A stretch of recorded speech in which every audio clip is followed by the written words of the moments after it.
Everybody, and welcome to WTF Hammer Underworlds. Today I decided to do something a little bit different. I actually wanted to revisit my review of the Sepulchral Guard in light of the, I guess I'll call it the soft buff that happened with the release of the new Arena Mortis expansion, which tweaked Sepulchral Guard's playing mechanics just a little bit, and I'm going to be describing those, and I just wanted to check these guys out again to see if the changes to the rule set regarding their raise mechanic will have any significant impact on the effectiveness of this warband.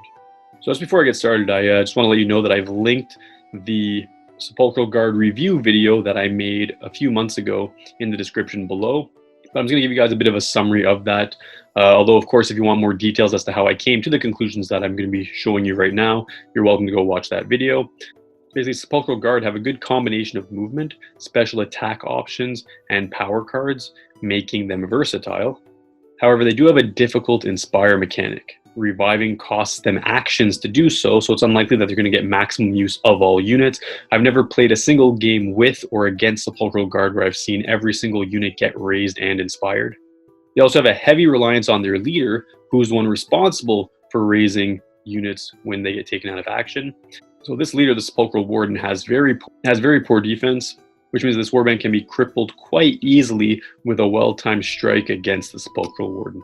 And finally, and most importantly, in a lot of ways, these guys have some really hard faction-specific objective cards. They're not good at all. Basically, they're completely reliant on whatever universal objective cards exist in any given meta to determine how effective they are going to be at any given time. So with all this in mind, I had given them a rank of B. So clearly not awful like a D-ranked warband would be. C, I mean, I put them a step above C because they do have that versatility, that ability to raise dead units, that movement mechanic that the Sepulchral Warden has. But their lack of solid objective cards just really makes it difficult for this warband to be successful against some of the juggernauts of Night Vault and Beastgrave. So let's see if any of these conclusions that I drew can be modified or changed to affect the ranking that I gave this warband, considering the new expansion that just came out.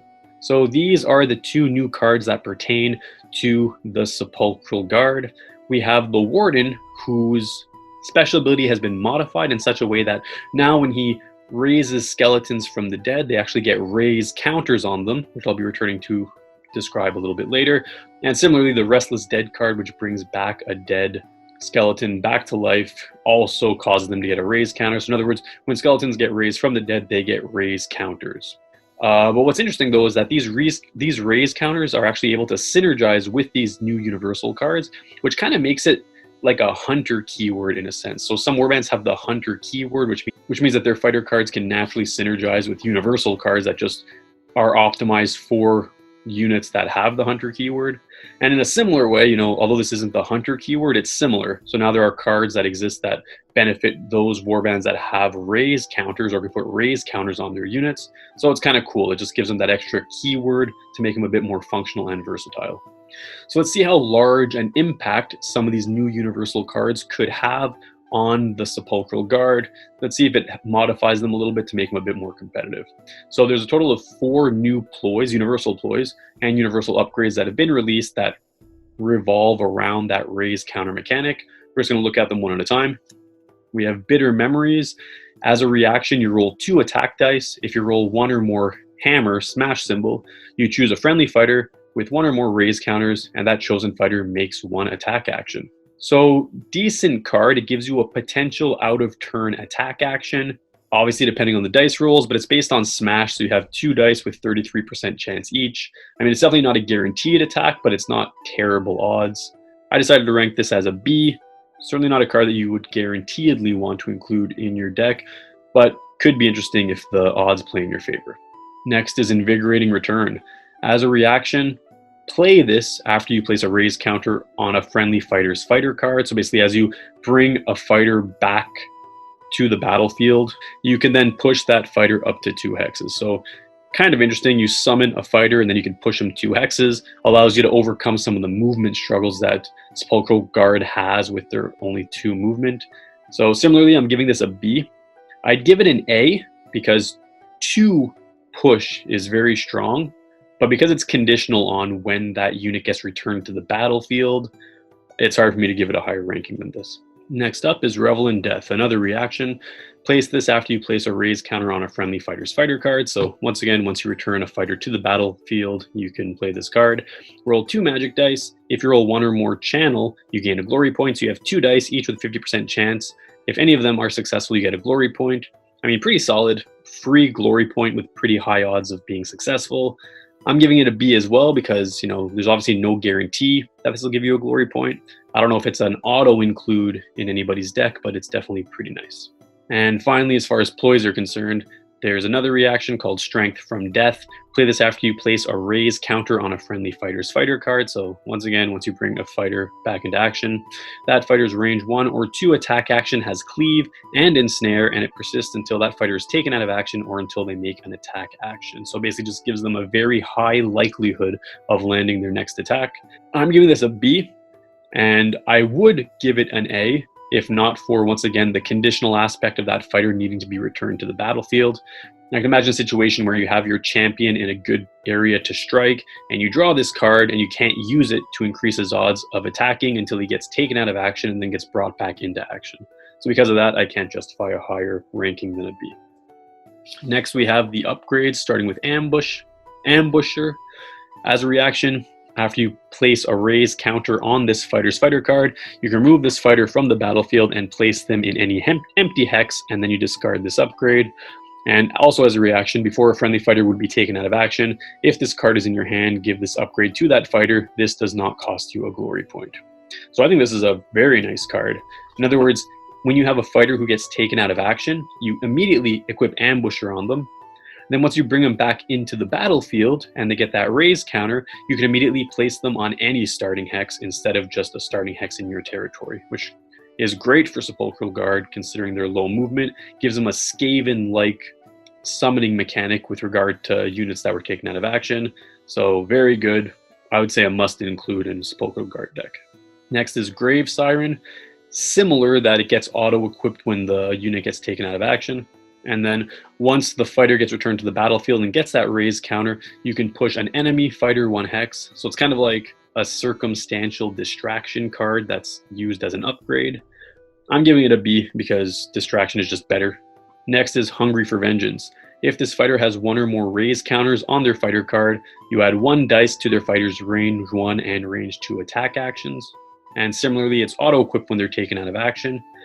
What's interesting about this card, though, is that it applies a +1 die to all of their attack actions, not just their next attack action. So with that in mind, I have to give this an A. I mean, you get the champion summoned back to life. All of a sudden, he's at 4 hammers.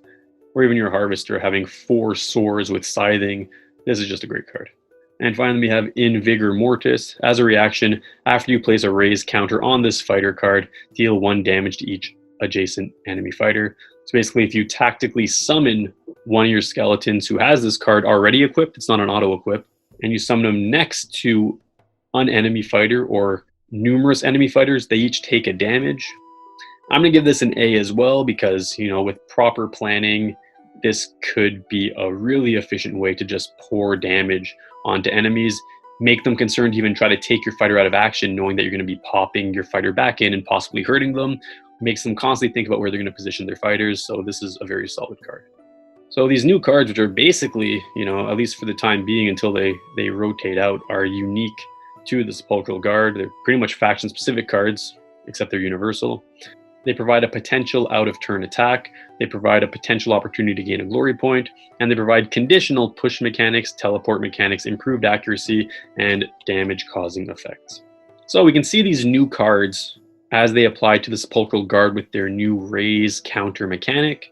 And I just want to kind of compare this to my original review summary of the Sepulchral Guard to see if we should maybe reconsider the ranking of B that I gave them in my review video. So as I mentioned, they have certain potential effects like taking out of turn action, gaining a glory point, and they have certain conditional effects, the condition being that they're brought back into action. And that would be their push mechanics, their teleport mechanic, their improved accuracy, and their damage-causing effects.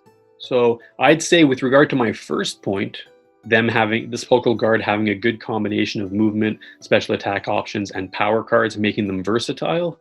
I mean, definitely with this raise counter mechanic, they're more versatile than they were before. They have access to more cards than before, even cards that aren't available to any other warband, unless in Season 4 they release some other kind of skeleton summoning warband that also get raise counters, but for now it's exclusive to Sepulchral Guard. Their difficult inspiring mechanic is still a difficult inspiring mechanic. This raise counter mechanic hasn't changed anything with regard to point 2. They still are heavily reliant on their leader, even more so in a sense because now raising is a more powerful mechanic. And they still have hard to score objective cards. All these cards that are new that affect the Sepulchral Guard are power cards. So with this in mind, I mean, I have a hard time justifying changing their rank above B. Although I would say that these guys are better, but I just wouldn't put them up to A tier and definitely not S tier. They're still a rank B in my opinion, but it does shift things a little bit when I look comparatively at all the other Shadespire warbands. So before, when I had gone through all my reviews, I'd basically come up with this hierarchy as to how I ranked all the Shadespire warbands. So although the Chosen Axes and Steelheart's Champions were both ranked as D, I do think Chosen Axes are a superior warband. I think they're more versatile. I think they have more potential. Similarly, although Iron Skull's Boys and Farstriders I ranked as a C, I do think Farstriders is the superior warband out of the two in general. And I had ranked 4 warbands as a B, so Magors, Garrix, Sepulchral Guard, and Skaven, and I do believe that Skaven are the strongest of the 4, and that Magors are the weakest, and that's just my opinion. I still rank them all as B because I think that they're pretty solid, certainly better than the C and D tier ones that I just mentioned, but B nonetheless. With this new expansion and the soft buff to Sepulchral Guard, I would actually move Sepulchral Guard up, still in B ranking, but above Spikeclaw Swarm in terms of their overall versatility and capacity and functionality in any given meta. I think they're just better now, and as long as Games Workshop continues to release cards that have that raise counter mechanic, then Sepulchral Guard can be really strong. Although if this is just a one-off, then in a year or so, all those new Universal cards are going to rotate out anyway, and then Sepulchral Guard won't really be any better off for it. So assuming that raise counters continue to be a thing, just like I'm assuming that hunter keywords are going to continue to be a thing, I would say that Sepulchral Guard have moved up to being at least the strongest warband for Shadespire, although not really at a level of some of the better Night Vault or Beastgrave warbands that are currently available. So I hope you enjoyed this re-review, this revisiting of the Sepulchral Guard. If you have any thoughts or suggestions, please comment below. Please like and subscribe if you like this video, and I hope you all have a nice day.